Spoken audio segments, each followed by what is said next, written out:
जो ये वाला केस मैंने आपको एक्सप्लेन किया, मैंने सबसे ऊपर वाले में प्रॉब्लम बताया है, उसकी वजह से नीचे वाले भी सारी रोल बैक हो जाएंगे। सर अगर इससे ऊपर हम लिखते हैं और एरर इसमें आता है इंसर्ट, तो जिस उस वाले में नहीं होगी? किसी एक में भी आ गया, mean whole thing gone to be roll back. Rule बहुत क्लियर है। हाँ जी, यहाँ पे देखिए कांस्टेंट, ऑल्टर टेबल, टेबल का नेम, ऐड कांस्टेंट, कांस्टेंट का नेम। अब ये देखिए कांस्टेंट की डेफिनेशन में दो तरह की डेफिनेशंस होती हैं, एक को बोलते हैं आउट ऑफ लाइन, ये आउट ऑफ लाइन डेफिनेशन है। इसको बताया कि भाई ये जो कांस्टेंट लगाना है एम्प पी के, इसको बताया कि यूजिंग इंडेक्स क्लॉज के साथ कि इसकी टेबल स्पेस कोई और है, जबकि टेबल की टेबल स्पेस कोई और है। ठीक है, यहां पे ये भी आप बता सकते हैं। यहां तक एक ही कांस्टेंट की डेफिनेशन है यहां तक। अगर आप कांस्टेंट की डेफिनेशन यहां पे लिख देते हैं, यहीं पे मैं लिख देता हूं कांस्टेंट, या यहां पे आप सिंपल खाली अगर इसके एंड पे प्राइमरी की भी लिख दें, प्राइमरी की, so it's in line definition. In line definition में ड्रॉबैक क्या आता है कि अगर मैंने दो कॉलम्स के ऊपर प्राइमरी की लगानी है तो आप नहीं लगा पाएंगे। अगर एक के साथ प्राइमरी की लिख दिया, वो नेक्स्ट टाइम दूसरे के साथ प्राइमरी की नहीं लिखने देगा। जबकि यहां पे आउट ऑफ लाइन में क्या बेनिफिट है, कॉमा डालें, अगले जिस कॉलम का नेम लिखना है नाम लिख दें। ठीक है, बेनिफिट्स भी हैं, ड्रॉबैक्स भी हैं।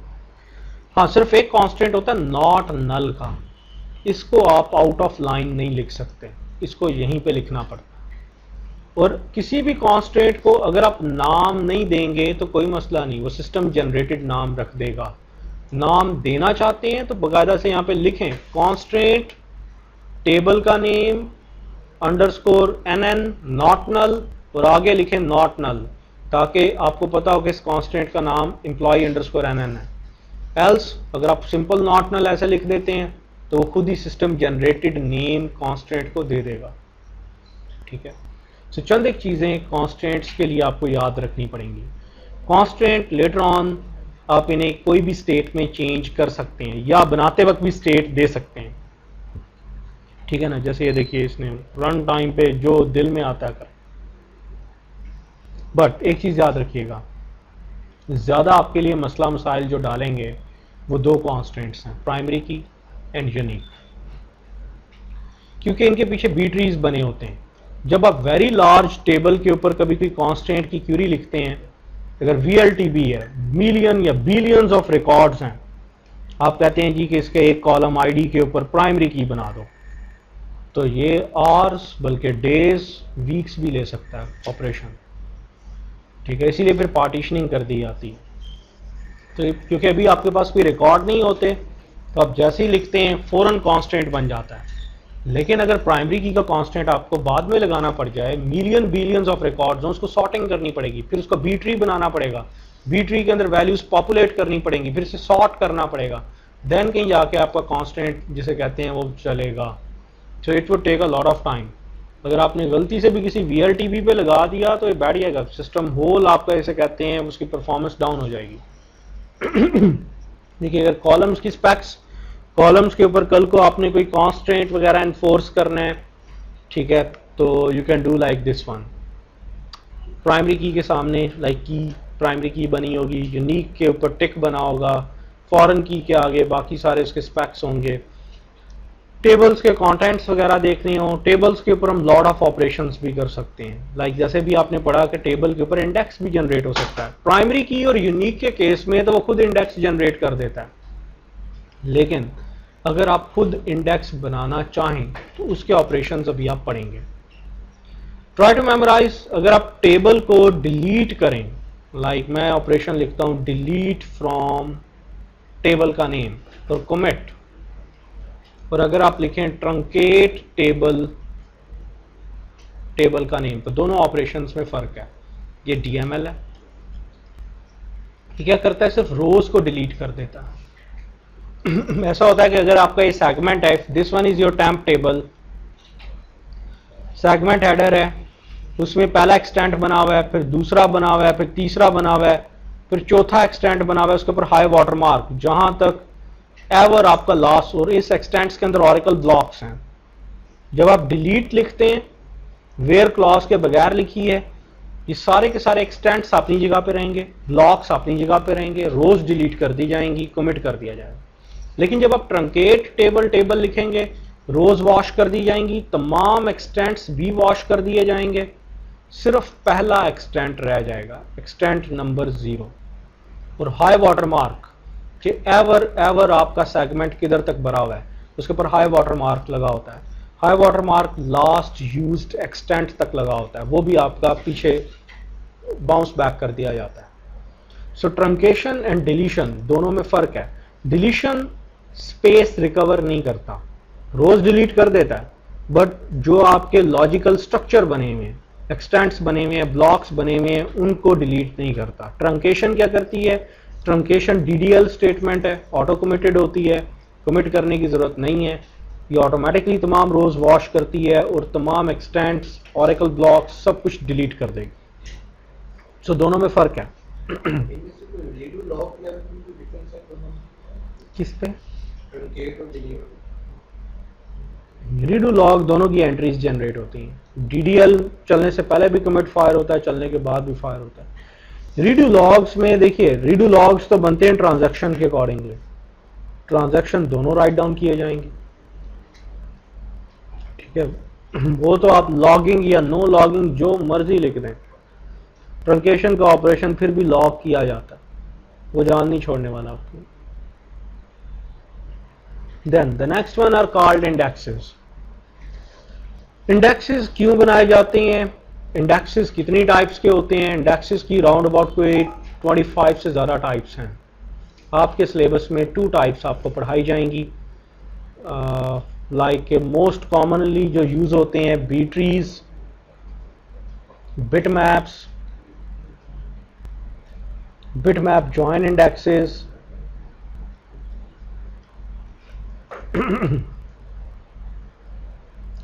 और आर ट्रीज वगैरह यूज होते हैं। ज़रा कॉमनली आपके डेटा वेयर हाउसिंग या OLTP DBs के अंदर ये ज़्यादातर यूज होते हैं। टाइप्स के अकॉर्डिंगली चलें तो 25-26 के करीब इनकी टाइप्स हैं। हमारे सिलेबस पे पहले 2 हैं, बी ट्री एंड बिटमैप। ये सारे के सारे फिजिकल डेटा स्ट्रक्चर के अकॉर्डिंगली हैं, मीन्स के विद रिस्पेक्ट टू स्टोरेज ये कैसे मैनिपुलेशन करते हैं, कैसे डेटा स्टोर करते हैं, ये फिजिकल पॉइंट ऑफ व्यू से आप इनको पढ़ते हैं। लॉजिकली बात करें तो लॉजिकली इनकी कंपोजिशन ये नहीं होती। लॉजिकली तो आप ये देखते हैं कि जी आपने किस तरह का इंडेक्स लगाया, सिंगल कॉलम लगाया कि कॉन्कैटिनेटेड कॉलम लगाया, रिवर्स लगाया कि आपने जिसे कहते हैं फॉरवर्ड डायरेक्शन वाला लगाया, आपने कॉम्प्रेस्ड इंडेक्सेस यूज किए हैं, हिडन कौन से यूज किए हैं, उनकी बड़ी टाइप्स हैं। लेकिन अगर आप फिजिकली देखें तो हमारे पास ये B tree and bitmap 2 prime types जिसे कहते हैं आपके सिलेबस में है। अगेन इंडेक्सेस क्यों यूटिलाइज किए जाते हैं? लाइक अगर आपके पास VLTB है, वेरी लार्ज टेबल, मैं क्यूरी लिखता हूं, select asterisk from emp where employee ID is this one. तो एग्जीक्यूशन प्लान क्या करेगा? अगर एम्प्लॉय आईडी के ऊपर कोई प्राइमरी की नहीं है, कोई इंडेक्स नहीं बना हुआ, चाहे बी ट्री हो, चाहे बिटमैप हो, चाहे बिटमैप जॉइन इंडेक्स हो, अब सारी की सारी रो स्कैन करनी पड़ेंगी, सिक्वेंशियल स्कैनिंग।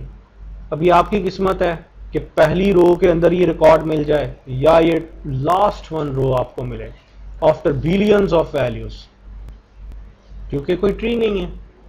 अगर एग्जीक्यूशन प्लान को ये पता चल जाए कि जी ठीक है, एम्प्लॉय आईडी के ऊपर एक बी ट्री बना हुआ है, ठीक है, बी ट्री में क्या होगा? लुक एट, जब ये रोज सेव होती हैं, here we have a table employee M ID name salary.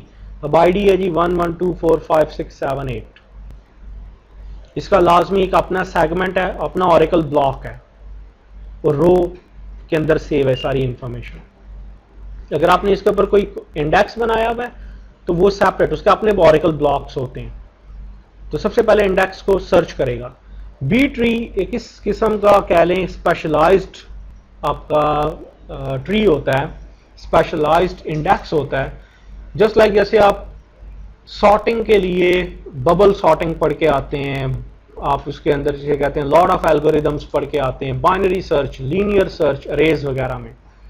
Linear search आपको पता है सिक्वेंशियल करता है, बाइनरी सर्च गारंटी देता है कि अगर 1 मिलियन रिकॉर्ड भी हो तो सिर्फ 4 सीपीयू पास लेगा। बी ट्री इस तरह का प्रोप्राइटरी डेटा स्ट्रक्चर है, ये गारंटी देता है कि अगर 1 ट्रिलियन यूनिक वैल्यूज हैं तो आपके सिर्फ 2 सीपीयू पास लगते हैं। एक माइक्रो सेकेंड का भी माइक्रोन पार्ट लगता है सिर्फ वैल्यूज तक पहुंचते हुए, बिकॉज रूट के पास ब्रांचेस की इंफॉर्मेशन होती है, ब्रांचेस के पास लीव्स की, लीव्स डबली लिंक लिस्ट होते हैं। ये रेगुलर डेटा स्ट्रक्चर में जो आप कभी एमएस-बीएस में पढ़ के आए हैं, ये वैसा नहीं होता कि लीव से जी ब्रांच में जाएं फिर अगले लीव में जाएं। नो, लीव्स डबली लिंक्ड होते हैं, आपस में मेटा डेटा भी शेयर करते हैं। सो अगर आपने 1 ट्रिलियन रिकॉर्ड्स को भी सर्च करना है, सिर्फ 2 सीपीयू पासेस, ओनली 2 सीपीयू पास लगते हैं। बट इट वुड टेक, जैसे आजकल कोर टू क्वाड आ गए, कोर 4 क्वाड आ गए प्रोसेसर्स, उसमें एक माइक्रोन का भी कोई माइक्रोन पार्ट लगेगा, 1 सेकेंड का भी इतना हिस्सा, और आपके पास यूनिक वैल्यू मिल जाएगी। अब यहाँ पे क्या पड़ा होता है, यहाँ पे सिर्फ वैल्यू लाइक 1 1 4 5 6 7 8 जो आपकी वैल्यू थी, key value, and row ID. Row ID किस रो का, जहां पे रेस्ट नेम स्टोर है, सैलरी स्टोर है, बाकी चीजें स्टोर है। And row ID is perfect pointer, हर रो का एक अपना यूनिक रो आईडी होता है। अगर आपको pointer to the data, just like जैसे बुक आप देखते हैं, बुक में शुरू में इंडेक्स बना होता है, अगर है 50 पेजेस की बुक, ठीक है, आप ना भी इंडेक्स बनाएं, 50 पेजेस को टाइम ही नहीं लगता। अगर 5000 पेजेस की बुक है, शुरू में टॉपिक और इंडेक्स नहीं बना हुआ, तो फिर आपकी मर्जी, जैसे मर्जी स्कैन करें, चाहे उल्टी साइड से करें, सीधी साइड से करें, आपकी किस्मत। तो यहां पे भी परफेक्टली ऐसा ही होता है। फिर बी ट्री बना हुआ है, 2 सीपीयू पासेस में वैल्यूज तक पहुंच चुका होता है, वहां से उसको रो आईडी स्कैन करना होता है, रो आईडी से परफेक्ट आपकी सिर्फ सिंपल उसने एक ही ब्लॉक को उठाना है, 1 या 2 या 3 जितने ऑरेकल ब्लॉक्स में आपका डेटा है। Execution plan is aware of that कि उसको सिर्फ एक ऑरेकल ब्लॉक पढ़ना है। अब एक ब्लॉक को बफर कैशे में लोड करके पढ़ने में कितना टाइम लगेगा, और अगर ये नहीं है सारा कुछ, तो फिर आपकी किस्मत के कितनी टाइम, ऑरेकल लाइक डेटाबेस को कितना टाइम लगता है इस काम में। तो फिर तो उसको लॉट ऑफ ब्लॉक्स पढ़ने हैं। लॉट ऑफ ब्लॉक्स जब पढ़ने हैं तो वो फिर ये भी देखेगा कि रिसोर्सेज कितने यूज होते हैं, और अकेला आपका सेशन नहीं है, वहाँ पे सो मैनी अदर यूजर्स भी होते हैं। प्रोफाइल मैनेजमेंट भी होती है। प्रोफाइल ने अगर देखा कि जी इसने तो ठीक ठाक ऑरेकल ब्लॉक्स पढ़ने हैं, तो शायद वो आपको वैसे ही लॉग ऑफ कर दे, जैसे कल हुआ था, ठीक है। तो परफेक्टली ये सिनेरियोज हो सकते हैं। सो बी ट्रीज बनाना, इंडेक्सेस पॉपुलेट करना आपके लिए खासा वाइटल इंपॉर्टेंट है। जब कभी भी परफॉर्मेंस रियली बैड जाती है तो सबसे पहले यही देखा जाता है कि भाई इंडेक्सेस वैलिडेटेड हैं क्या, इंडेक्सेस ठीक हैं, इंडेक्सेस डिलीशन या किसी और प्रॉब्लम की वजह से इनवैलिडेट तो नहीं हो गए। अगर ऐसा हो जाए तो फिर डेफिनेटली आपको रीबिल्ड करने पड़ते हैं इंडेक्सेस। इंडेक्सेस ज़्यादातर रीबिल्ड कब करने पड़ते हैं, जब आप इनकी वैल्यूज अपडेट करें। एक चीज़ याद रखिएगा, टेबल में हमने कहा था जी non partitioned unclustered relational heap table, कोई मसला नहीं जी, एक row like this one is your extent, extents में ऑरेकल ब्लॉक्स हैं, मैं इस ब्लॉक को एक्सपोज कर रहा हूं, ब्लॉक है जी, ब्लॉक में एक रो पूरी नहीं आई, फिट नहीं आई, उठा के वो दूसरे ऑरेकल ब्लॉक में डाल देगा, वहां पे फिट नहीं आई तीसरे में डाल देगा, या किसी और एक्सटेंट में ले जाएगा, कोई मसला नहीं। लेकिन इंडेक्सेस में हैवीली सॉर्टिंग होती है।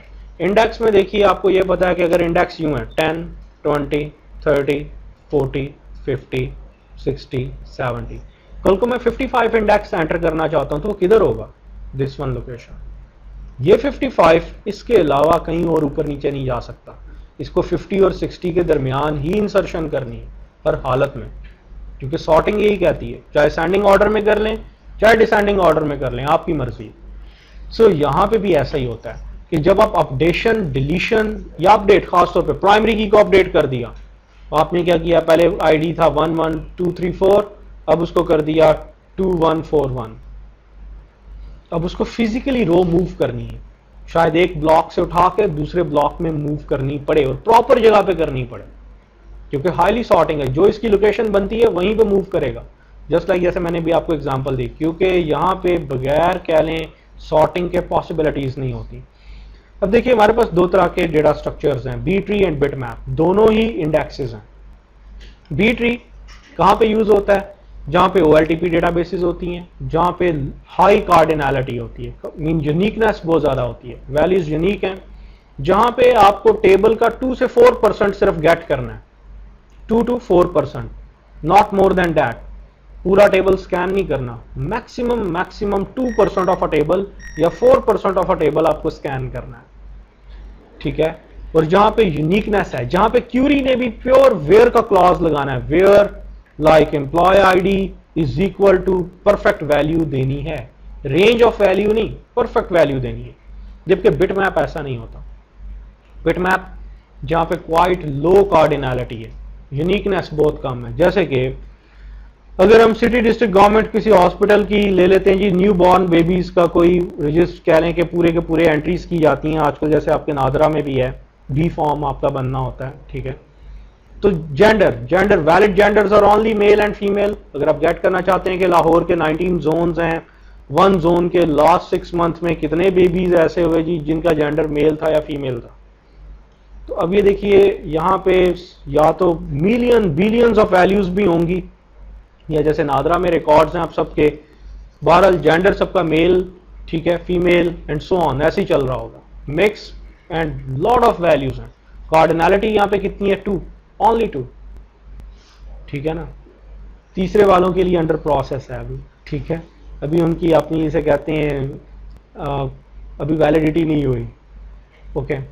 चलें जी, सो यहाँ पे क्या होगा, यहाँ पे जिसे अगर मैं देखना चाहता हूँ कि जी मेल्स कितने हैं सारे, और वो भी डेट वाइज देखना चाहता हूँ, तो फिर क्या किया जाए, इंडेक्स भी पॉपुलेट हो, इंडेक्स चले भी ठीक तरह से स्पीडीली, और वो वैल्यूज एक्सट्रैक्ट भी कर ले, बिलियंस ऑफ वैल्यूज में से जो आपको मेल रिकॉर्ड चाहिए वो एक्सट्रैक्ट भी कर ले। So we have to use bitmap, ठीक है। सो बिटमैप एक इस तरह का प्रोप्राइटरी एल्गोरिदम है जो कि एक अपना इंडेक्स पैटर्न यूज करता है। यहां पे बिटमैप के अंदर range based queries, quite low cardinality, और अगर आप लाइक क्लॉज चलाएं तो ज्यादा अच्छा है। चलते हैं जी बी ट्रीज पे।